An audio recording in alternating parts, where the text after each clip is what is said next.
یہ آپ کی دوسری خاص خصوصیت اب ذرا دیکھیں تیسری بات یہ سمجھیں کہ حضرت ابراہیم علیہ السلام جس قوم کی طرف بھیجے گئے، یہ قوم دو قسموں میں بٹی ہوئی تھی۔ ان میں سے بعض وہ تھے جو ستاروں کی پرستی سے پوجا کرتے تھے، اور ان میں سے بعض وہ تھے کہ جو بتوں کی پوجا کرتے تھے۔ سمجھداری خیر، ان دو قومیں تھیں جن کی طرف حضرت ابراہیم علیہ السلام بھیجے گئے۔ اب ذرا آپ دیکھیں کہ اس زمانے کے اندر جو بادشاہ تھا، وہ بادشاہ کا نام تو آپ جانتے ہیں، کیا تھا؟ نمرود۔ کیا تھا؟ نمرود۔ جس علاقے میں حضرت ابراہیم علیہ السلام بھیجے گئے، اس علاقے کے بادشاہ کا نام تھا نمرود۔ درمیان کے اندر لطیف قدر ایک دو بات کرو۔ افغانستان کے ایک زمان ایک ملک کے اندر گئے تو ملک والوں نے مہمانی کے اندر وہ امرود پیش کیا پیش کیا گیا؟ اب امرود کھٹے میٹھے ہوتے ہیں، اس بنا کو لذیذ لگے، اچھی چیز لگے۔ ابھی تو جوان میں جو لوگ آئے ہیں دسترخوان پر جو آیا وہ کھا لیا، پھر کوئی چیز اچھی لگتی ہے تو سوال ہی نہیں کیا جائے۔ یہ لوگ بازار میں گئے اس کو تلاش کرنے کے لیے، اب نام ذہن میں سے نکل گیا افغانستان کے، تو کہا کہ نمرود نمرود نمرود۔ نمرود کیا ہے؟ سمجھ میں آئے گا؟ اب امرود کی جگہ پر کیا ہو گیا؟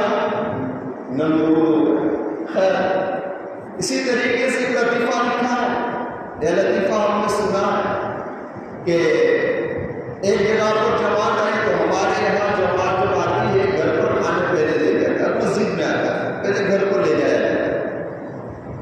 تو گھر پر جب کھانے کے لیے لے گئے تو ہمارے یہاں کا دستور ہے گھر مجھے شرماتا نہیں، گھر سبزی کے کھاجو شرماتا نہیں۔ اب سامنے والی جو جماعت تھی وہ اردو زبان کی تھی، یہ لوگ اردو میں بات کر رہے تھے سر، تو کہہ رہے تھے گھر کا ہے شرمانا مت، گھر کا ہے شرمانا مت۔ خیر جن لوگوں نے ذہن کے اندر ایک بات بٹھا لی کہ مہمان کے اکرام کے لیے یہاں کے لفظ بولا جاتا ہے گھر کا ہے شرمانا، اب لفظ کو یاد کر لیا لیکن جب اپنی جگہ پر گئے، اپنے علاقے میں گئے اور وہاں جب ہماری جماعت گئی تو ان کو یہ لفظ یاد آیا کہ بھائی اکرام کے اندر یہ لفظ بولا جاتا ہے۔ اب کچھ گڑبڑی ہو گئی، ان لوگوں نے اکرام کے اندر یہ کیا گھر کا سمجھ لیا ہے، شرماتے نہیں ہو، گھر کا سمجھ لیا ہے، شرماتے نہیں۔ سمجھ جائے تو کبھی ایسا لطیفہ بن جائے۔ تو خیر میں نہیں کر رہا تھا آپ سے کہ یہاں بھی ایسا ہی ہوا، وہ لوگ امرود لینے کے لیے نمرود نمرود کرتے رہے، یہ وقت کا بادشاہ۔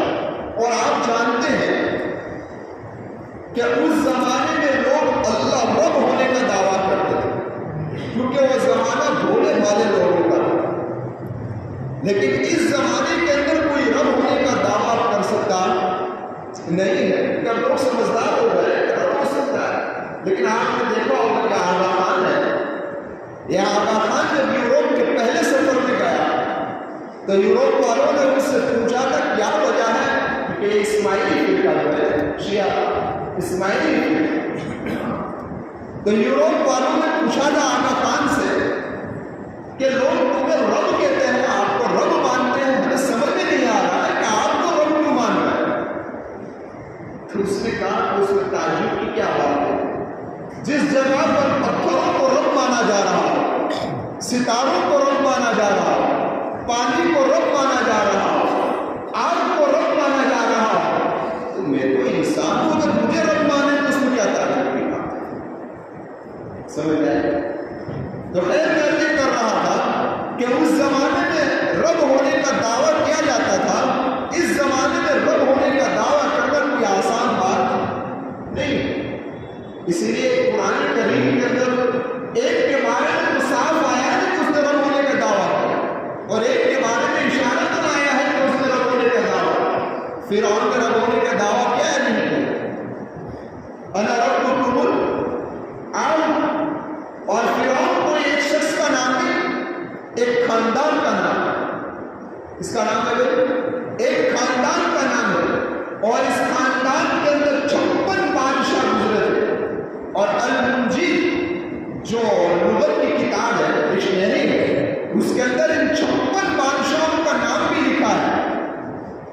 سمجھ آئے گا کہ جنہوں نے رب ہونے کا دعویٰ کیا. اسی طریقے سے نمرود نے بھی رب ہونے کا کیا کہا تھا بھائی دعویٰ.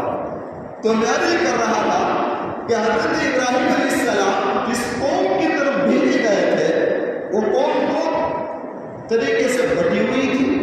بعض وہ لوگ تھے جو شکاروں کی پوجا کرتے تھے, بعض وہ لوگ تھے جو بتوں کی پوجا کرتے تھے. تو آج کی اس مجلس میں تو صرف ستاروں والا واقعہ سنانا ہے مجھے اور کچھ سنانا ہے.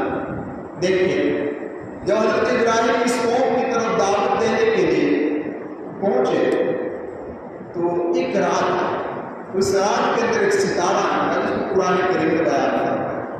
قرآن کریم نے کیا کہا؟ فَلَمَّا جَنَّ عَلَيْهِ اللَّيْلُ رَأَىٰ كَوْكَبًا قَالَ هَٰذَا رَبِّي. حضرت ابراہیم نے ایک ستارے کو دیکھا تو کہا یہ میرا رب ہے. کیا کہا؟ خود حضرت ابراہیم نے کہا کہ یہ میرا رب ہے. تو قوم قریب آ گئے کہ دیکھو ابراہیم ہماری طرف ڈر گئے. حضرت ابراہیم علیہ السلام کا کہنے کا مقصد یہ تھا کہ تمہارے عقیدے کے مطابق یہ میرا رب ہے, تم ستاروں کو مانتے ہو لہذا یہ میرا رب ہے. اب قوم قریب آئی, قوم قریب آئی. یہاں ایک بات ذہن میں بٹھا لو کہ حضرت ابراہیم علیہ السلام نے یہ کیوں کہا کہ یہ میرا رب ہے؟ ذہن میں سوال آتا ہے تو آپ تو نبی ہونے والے. تو دیکھو عربی کے اندر اس کو کہا جاتا ہے مماشات مع الخصم. مناظرے کا ایک اصول ہے کہ جس کے ساتھ مناظرہ کرنا ہو تو تھوڑی دیر کے لیے اس کے ساتھ چلنا, یعنی دل پر اس کی بات کو قبول کر لینا تھوڑی دیر کے, پھر وقت آنے پر ایسے چت مارنا کہ اس کو گرا دے. اس کو کہتے ہیں مماشات مع الخصم. اور اس کو عربی میں دوسرا نام ہے ادخال الانعام. گھوڑے کی لگام کو چھوڑ دے, گھوڑا آزاد ہو جائے, پھر جب منہ ڈالے تو فوراً کھینچ جائے تو اس کی نانی آ جائے. سمجھ آئے گا؟ ڈھیل دے دینا پھر کھینچنا. اگر حضرت ابراہیم پہلے سے ہی کہہ دیتے کہ یہ میرا رب نہیں ہے تو قوم ساتھ میں چلتی نہ چلتی. اس لیے حضرت ابراہیم علیہ السلام پہلے ان کے ساتھ ہو گئے, جس کو حضرت اقدس مفتی سعید صاحب پالنپوری نفر اللہ مرکزم نے ایک مثال کے ذریعے سمجھایا کہ سمجھو کہ اس کو سمجھنا ہو تو کہ 4 طالب علم ہیں اسٹوڈنٹ, اس میں 3 اسٹوڈنٹ نے مشورہ کیا کہ اس کو مارنا ہے. دشمنی تھی دل کے اندر کہ اس کو مارنا, لیکن پلان کیسے بنایا؟ پلان اس طریقے سے بنایا کہ ایک گیا اس کے پاس اور کہنے لگا گنے کھانے کا من ہوا. گنا مانا سیب, گنا کھانے کا ارادہ ہوا ہے, چلے گنا کھانے کے لیے جائے, شام کو اثر کے بعد چلے گنا کھانے. اس نے منع کیا. دوسرا گیا شام کو گنا کھانے جائے تو پیسے لے دے. تیسرا گیا اور صبح سے لے کر شام تک کے محنت میں وہ چوتھا تیار ہو گیا گنا کھانے. اب اثر آئے گنا کھانے کے لیے نکلے, سمجھ آئے گا؟ گنا لیا, کھاتے ہوئے جنگل کی طرف چلے اور یہی گنا آخری میں جا کر ڈنڈا بن گیا. تینوں اچھی طریقے سے اس کو مارا. اب پہلے سے یہ کہتے کہ ہمارا ایک پلان ہے تو وہ آتا ہر کسی, تو اس کو کہتے ہیں مماشات مع الخصم, کہ جس سے عداوت ہوتی ہے اس سے بدلہ جب لینے کی بات آتی ہے تو اسٹارٹنگ میں ساتھ چلنا پڑتا ہے. سمجھ آئے گا؟ تو حضرت ابراہیم علیہ السلام کو ان کو سمجھانا تھا تو حضرت ابراہیم نے ابتدا میں کہا ہذا ربی, یہ میرا رب ہے. یہ لوگ قریب وہ ابراہیم علیہ السلام کو دینے پڑے ہیں, یہ بھی رب ماننے کے لیے تیار ہو گئے. اب کون کرے گا؟ قرآن کریم نے کیا نقشہ کھینچا؟ قرآن نے کہا فلما جن علیہ اللیل رأى کوکبا قال هذا ربی فلما افل قال لا احب الآفلین. چھپ جانے والے کو رب نہیں مانتا. اب حضرت ابراہیم نے ایک پوائنٹ ان کے ذہن میں ڈالا کہ جو چھپ جاتا ہے, جو ڈوب جاتا ہے, وہ کبھی رب ہو سکتا یہ پوائنٹ ان کے ذہن میں ڈال دیا پہلی دعوت کے اندر. ہو گئی بات دوسرے پہ. یہ قوم ایسی تھی کہ یہ ستاروں کو مانتی تھی. تو ستاروں میں آپ جانتے ہیں جس طریقے سے جو لوگ بتوں کو مانتے تو ایک ہی بت کو سب نہیں مانتے, ہر ایک کا بت الگ الگ ہوتا ہے. اس زمانے میں لات عزا منات الگ الگ. اس طرح ستاروں میں کوئی خاص ستارے کو مانتا ہے, کوئی چاند کو مانتا ہے, کوئی سورج کو مانتا ہے. تو پھر چاند نکلا. کیا نکلا بھائی؟ چاند نکلا. تو حضرت ابراہیم علیہ السلام نے کیا کہا؟ کیا بنا رہے ہیں؟ فلما جن علیہ اللیل رأى كوكبا قال هذا ربی فلما أفل قال لا أحب الآفلين فلما رأى القمر بازغا قال هذا ربی. سمجھ آئے گا؟ چاند دیکھ کر حضرت ابراہیم نے پھر کہا کہ یہ میرا رب ہے. تو لوگ پھر کریں گے. تو پھر ایک وقت آیا کہ چاند بھی کیا ہو گیا بھائی؟ غائب ہو گیا. تو حضرت ابراہیم نے دوسرا پوائنٹ ان کے ذہن میں ڈالا. کیا ڈالا؟ فلما افل لئن لم يهدني ربي لأكونن من القوم الضالين. میں تمہیں پہلے بتا چکا ہوں کہ ڈوبنے والا چھپ جانے والا رب نہیں ہو سکتا, لہذا یہ بھی ڈوب گیا, یہ بھی رب ہو سکتا نہیں ہے. اب دوسری بات ذہن میں نوٹ کر لو, اگر اللہ تبارک و تعالیٰ نے میری رہنمائی نہ فرمائی تو میں گمراہ ہونے والوں میں سے ہو جاؤں. دوسرا پوائنٹ ذہن میں ڈال دیا. تو اب لوگوں کے ذہن میں بات آئی کہ خدا کون؟ جب یہ بھی خدا نہیں ہو سکتا, یہ بھی خدا نہیں ہو سکتا تو خدا کون؟ تو ابراہیم نے بات ڈالی کہ خدا کون یہ اللہ ہی بتا سکتا ہے اور کوئی بتا سکتا نہیں. اب یہ بات ان کے ذہن کے اندر بیٹھے. اب کیا ہو؟ اب کچھ وقت گزر گیا, سورج نکلا. لوگ سورج کی بھی پوجا کرتے ہیں. تو حضرت ابراہیم نے کہا فلما رأى الشمس بازغة قال هذا ربی هذا أکبر. یہ میرا رب ہے, بہت بڑا. اب ذہن میں ایک بات اور مٹائی علیہ السلام. کیا مٹا دی؟ کہ دیکھو تم ستاروں کو پوچھتے ہو, ستاروں کو مانتے ہو, تو ستاروں میں سے یہ ستارہ سب سے بڑا ہے. یہ سب سے بڑا, اس سے بڑا کوئی ستارہ نہیں. ہاتھ اکبر. لیکن کچھ وقت ہوا تو یہ بھی کیا ہوا؟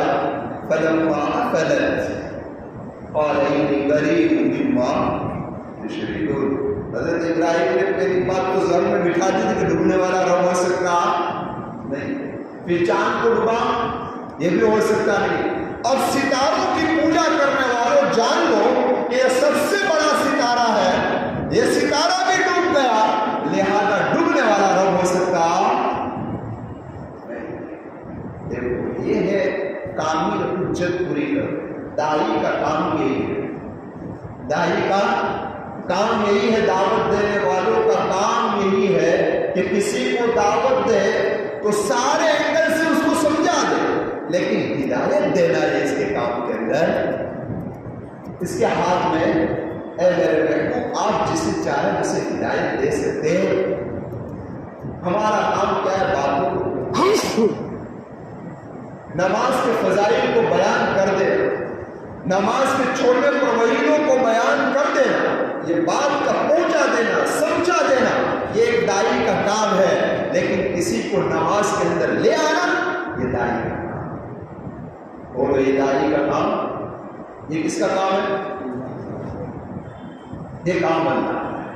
تو اب پڑھے لکھے لوگوں کے ذہن میں سوال پیدا ہوتا ہے کہ اللہ ہی کے ہاتھ میں ہے, اللہ جسے چاہے نمازی بنائے, جسے چاہے حج کروائے, جسے چاہے ہدایت دے, اس میں ہمارا کیا قصور؟ ذہن میں سوال آتا ہے ہمارا کیا قصور بھائی اس کے اندر؟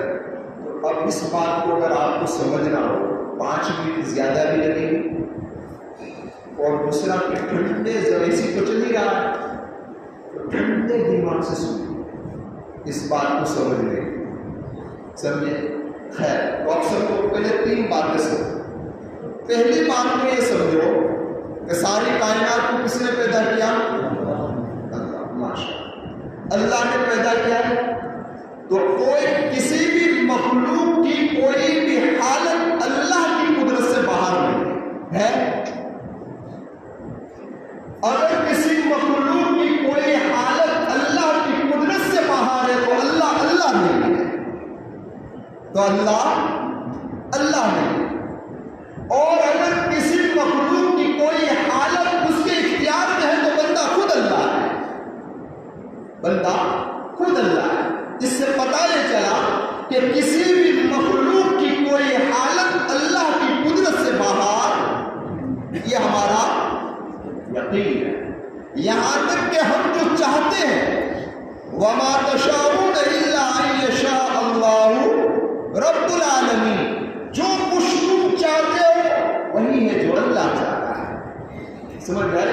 تو ہماری چاہت بھی ہمارے اختیار میں، کس کے اختیار میں ہے؟ اتنا سمجھ گئے؟ ایک بات سمجھ. اب دوسری بات سمجھ. دوسری بات یہ سمجھ لیجیے کہ ایک بھینس کتے سے بندھی ہوئی چھوٹ گئی. کیا ہو گئی بھائی؟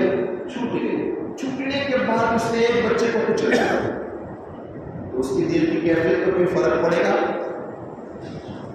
آگے جا کے دوسرے کو کچلا، فرق پڑا. آگے جا کے تیسرے کو کچلا، کچھ فرق پڑا. 3 بچوں کو کچل ڈالے اس بھینس نے، اس کی کیفیت کے اندر کوئی فرق آیا نہیں. اب تینوں کے رشتے دار آئے اور بھینس کو مار رہے. بھینس کو کچھ فرق پڑے گا؟ مارتے رہے. کچھ لوگ کہیں گے ارے کوئی چھوڑو لیا جانور کو ہے، اور کیا ہوگا؟ یہی ہوگا، کچھ اور ہوگا. سمجھ میں؟ کوئی آدمی بھینس پر مقدمہ کرے گا نہیں.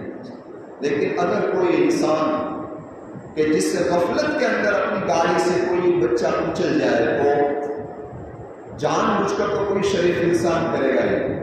اور اگر کسی نے جان بوجھ کر کیا تو فوراً مقدمہ کرے گا، رشتے دار اس کو ختم کروا دیں گے. سمجھ میں آئے گا؟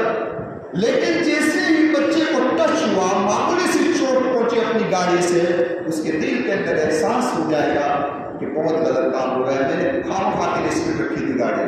سمجھ میں آئے گا؟ یہاں تک کہ زندگی بھر پچھتاتا رہے گا اور آئندہ اس کا خیال. تو دونوں کی کیفیت کے اندر فرق ہوا کہ نہیں ہوا؟ فرق ہو گیا انسان کی کیفیت کے اندر اور جانور کی کیفیت کے اندر. اب ذرا آپ اس کو سمجھ گئے اتنی بات کو، اور آگے سمجھیے. اور آگے ہمیں اس بات کو اس انداز میں سمجھنا ہے کہ انسان کو اللہ تبارک و تعالیٰ نے اختیار دیا ہے. کیا دیا ہے؟ جانوروں کو اختیار دیا. اسی لیے حضرت علی رضی اللہ تعالیٰ عنہ کے پاس ایک آدمی آیا اور کہنے لگا کہ انسان مجبور ہے کہ اس کو اختیار دیا گیا. تو حضرت علی رضی اللہ تعالیٰ عنہ نے جواب دیا انسان مجبور بھی ہے اور اسے اختیار بھی دیا گیا. تو دونوں کیسے ہو سکتا ہے؟ مجبور بھی ہو اور اختیار بھی دیا گیا. تو کہ کھڑا ہو، وہ کھڑا ہو. ایک پیر اونچا کر، اس نے ایک پیر اونچا کر. دوسرا پیر اونچا کر، یہ تھوڑا ہو سکتا ہے. آپ کر سکتے ہو یہ تھوڑا؟ تو کہ یہ تیرا کھڑا ہونا اور ایک پیر اونچا لینا یہ تیرے اختیار میں، دوسرا پیر اونچا لینا یہ تیرے اختیار میں. یہ تو مجبور ہے. یہ تو کون ہے بھائی؟ تو مجبور ہے. بھائی اسی طریقے سے انسان مجبور بھی ہے اور انسان کو اختیار، کسی بھی معاملے میں تھوڑا بہت اختیار اللہ تبارک و تعالیٰ نے انسان کو، لیکن اس کو مجبور بھی رکھا. سمجھ میں آئے؟ خیر، اب یہ 2 بات سمجھ میں آ گئی تو اب تیسری بات سمجھ. اسی مجبور اور اسی اختیار پر یہ بھینس اور انسان کی مثال میں نے پیش کی کہ اس میں اختیار ہے، اس کے اندر اختیار نہیں. اس لیے اس کی کیفیت میں، دل کی کیفیت میں کوئی فرق آیا نہیں، جس کی دل کی کیفیت کے اندر فرق آیا. اب ذرا دیکھیں ایک صحابی رسول اللہ کے محبوب صلی اللہ علیہ وسلم، ان کا نام سفینہ. کیوں سفینہ؟ یہ بھی عجیب ہے کہ یہ اپنی پیٹھ کے اندر بہت سارا مال لے کر آ رہا ہے، اٹھا کر اس طریقے سے. تو آپ نے کہا کہ انت سفینہ، تو سفینہ کہتے ہیں بڑے جہاز کو کہ جس کے اندر مال ہوتا ہے، ڈلا ہوا ہوتا ہے. تو کہا تو سفینہ. اور اس وقت سے نامی مشہور ہو گیا سفینہ. یہ صحابہ کہ اللہ کے محبوب سے جب کوئی نام محبت کے اندر نکل جاتا تھا وہ لوگ اسے پسند کر لیتے تھے اور وہی نام کو مشہور کر دیا کرتے تھے. تو ان کا نام سفینہ ہو. ایک لشکر میں گئے تو لشکر سے پیچھے رہے. جنگل تھا, رات کا وقت ہو گیا اور کچھ مل نہیں رہا, اپنا قافلے سے بچھڑ چکے ہیں. اسی وقت ایک شیر آیا. کیا آیا؟ پہاڑ میں سے ایک شیر آیا. تو اس وقت اسی شہر کی طرف,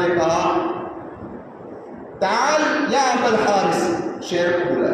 میں ہوتے تو شاید ایزا نہیں ہو جاتی, لیکن کہا کہ ادھر آؤ. سمجھ میں آئے گا؟ وہ آ گیا.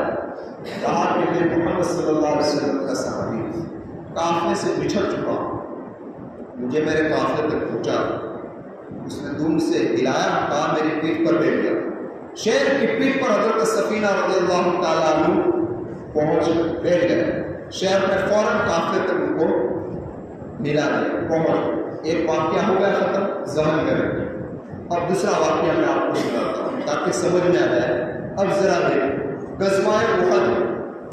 غزوہ احد کے اندر نبی کریم صلی اللہ علیہ وسلم نے اپنے جسم اطہر پر دو سونے کے کرتے پہنے, سونے کے کیا لوہے کے کرتے پہنے ہوئے تھے, لیکن بازی پلٹ گئی, شکست کی طرف مائل ہو گئی. تو اللہ کے محبوب یہ چاہتے تھے کہ احد پہاڑ پر ایک بڑی چٹان جن لوگوں نے دیکھی آج بھی ہے, تو اس چٹان پر میں اوپر پہنچ جاؤں, لیکن بہت اونچی تھی. اس بنا پر آپ وہاں پہنچ نہیں سکتے تھے.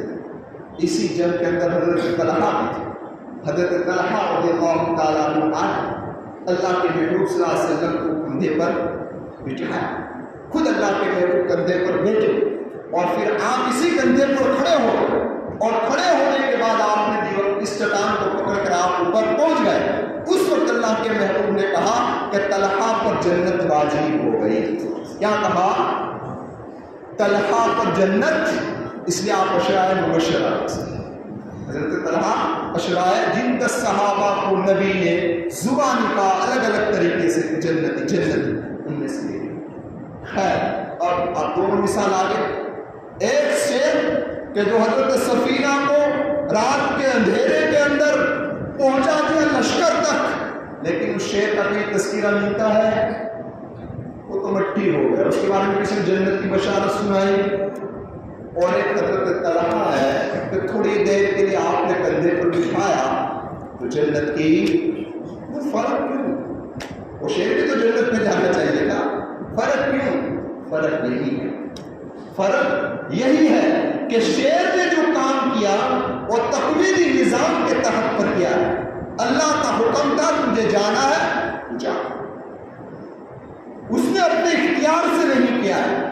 اور حضرت طلحہ رضی اللہ تعالیٰ عنہ نے جو کام کیا وہ اپنے اختیار سے کیا. اس سے کیا تھا بھائی؟